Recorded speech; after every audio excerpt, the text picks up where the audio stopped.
তীব্র তাপদাহে নাভিশ্বাস উঠে গেছে স্পেনের বাসিন্দাদের। প্রচণ্ড গরমের কারণে কান্তাব্রিয়া ও বাস্ক কান্ট্রি সহ উত্তর স্পেনের বেশ কিছু এলাকায় সর্বোচ্চ সতর্কতা জারি করা হয়েছে। সাধারণত এসব অঞ্চলে এত গরম পড়ে না, তবে এবার সেখানে তাপমাত্রা 43 ডিগ্রি সেলসিয়াস ছাড়িয়েছে। গরমের কারণে প্রাণ যাচ্ছে বহু মানুষের। স্মরণকালের ভয়াবহ তাপপ্রবাহে পুড়ছে ফ্রান্সের মানুষও। গরম থেকে বাঁচতে পানিতে নামার পর ডুবে মারা গেছেন অনেক মানুষ। স্থানীয়দের পাশাপাশি চরম অস্বস্তিতে আছেন পর্যটকরাও।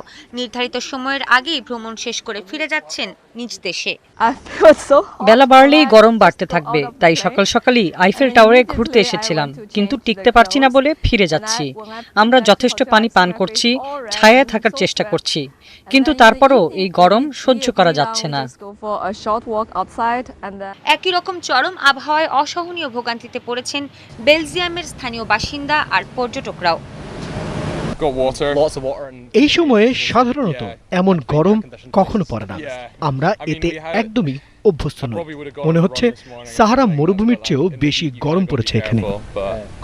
গেল কয়েকদিন ধরে তাপপ্রবাহের দ্বিতীয় সর্বোচ্চ সতর্কতায় আছে জার্মানির বিভিন্ন শহর। দেশটিতে 50 বছরের রেকর্ড ভেঙে 36.1 ডিগ্রি সেলসিয়াসে পৌঁছেছে তাপমাত্রা।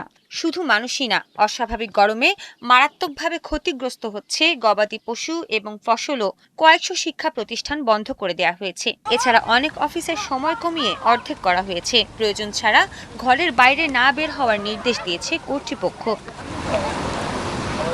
ইউরোপের আরেক দেশ চেক রিপাবলিকের রাজধানী প্রাগেও বইছে তীব্র তাপপ্রবাহ।